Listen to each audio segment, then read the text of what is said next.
যত রব্বুল আলামিন বললেন যে ঈমান আনে, আমলে সালেহ করে, এরা হচ্ছে সৃষ্টি জগতের শ্রেষ্ঠ। ঢালাও ভাবে মানুষ আশরাফুল মাখলুকাত নয়। আমভাবে পৃথিবীর মানুষকে আপনি বলবেন মানুষ সৃষ্টির শ্রেষ্ঠ জীব, আমভাবে নয়, ঢালাও ভাবে নয়। ঈমান এবং আমলে সালেহ কারী ব্যক্তিগণ সৃষ্টির শ্রেষ্ঠ। যারা কাফের কিংবা মুশরিক, যারা শিরিক কিংবা কুফুরিতে লিপ্ত, তারা সৃষ্টি জগতের নিকৃষ্ট।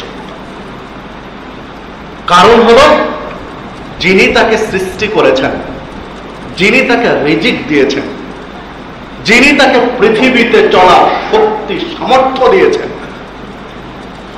তাকেই সে রবকে অস্বীকার করে, তার চেয়ে খারাপ মানুষ পৃথিবীতে হতে পারে।